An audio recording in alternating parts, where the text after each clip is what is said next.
Eder. Mac Pallister. La ricostruzione ruota intorno a un gesto che, a 4 anni dalla scomparsa e morte di Liliana Resinovic, continua a sollevare domande. Nel novembre 2022 Sebastiano Visintin, allora già al centro dell'attenzione investigativa, cede un suo telefono a una YouTuber. Il dispositivo, indicato come un Samsung di sua proprietà, passa di mano in un momento in cui la vicenda è già entrata nella fase delicata delle verifiche digitali. Secondo quanto ricostruito, quel telefono viene tenuto dalla YouTuber per circa un anno.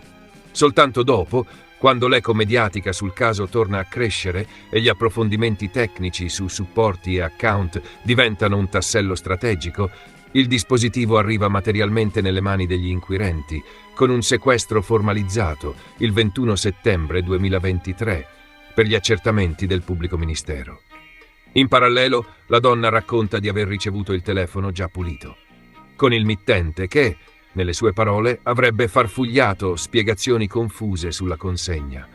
Una versione che non coincide al millimetro con narrazioni precedenti e che per questo viene messa a verbale e comparata con le altre fonti, proprio perché ogni sfumatura sulla catena di custodia e sull'uso del device può spostare il significato dei dati o chiarire perché certe tracce non ci sono più.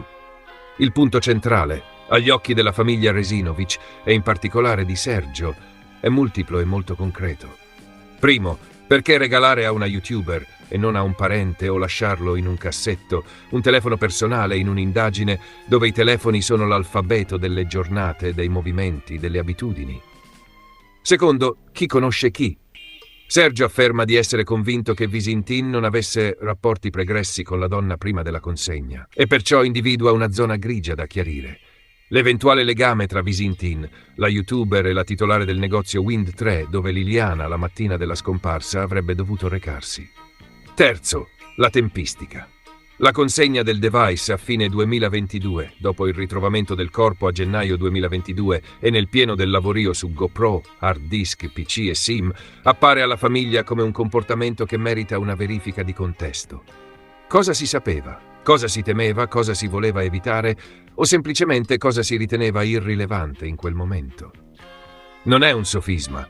In informatica forense la cronologia delle mani che toccano un oggetto, il perché e il quando, separa spesso un dato utile da un artefatto. Sul fronte operativo la YouTuber, ricevuto il telefono, continua per un periodo la propria attività online, mentre il device resta con lei.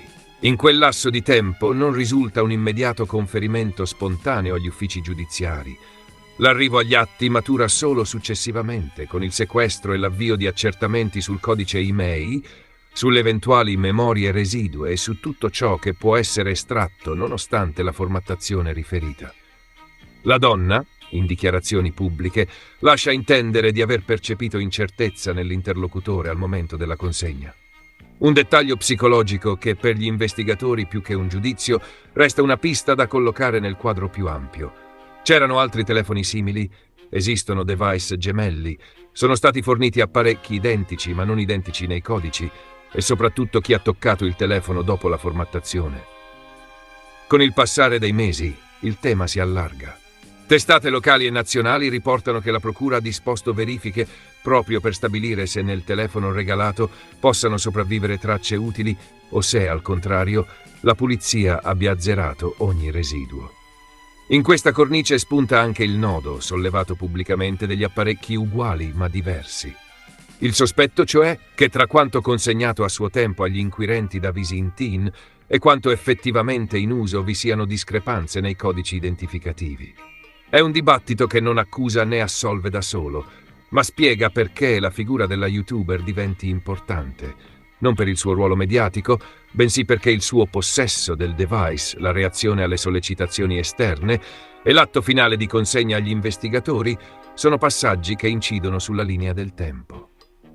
C'è poi la dimensione pubblica. La discussione alimentata dai social polarizza.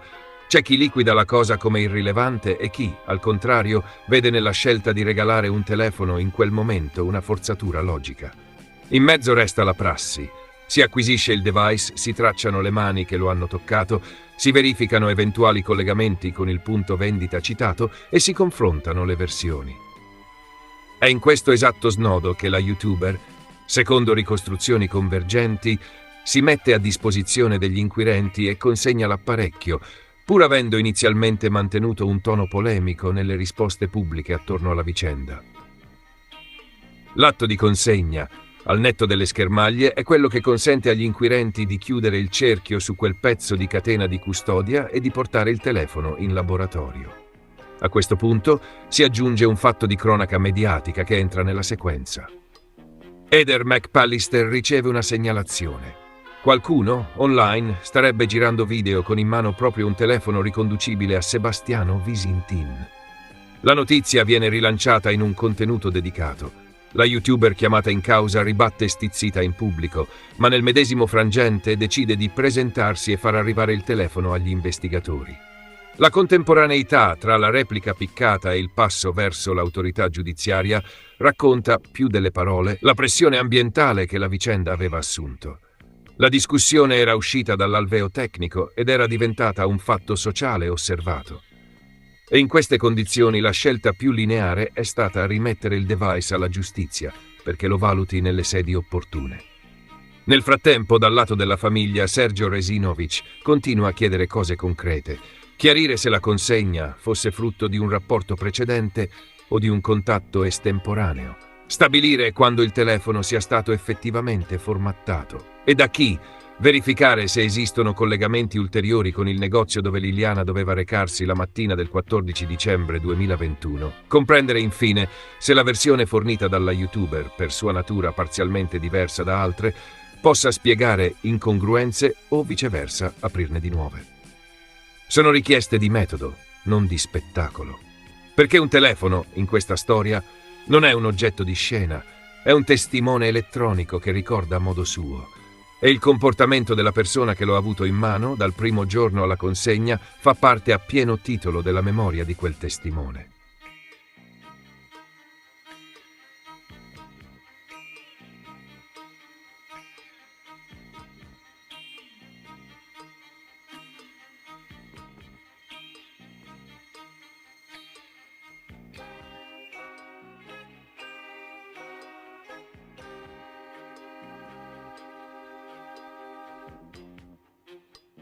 Ehi, non dimenticare di iscriverti a questo canale.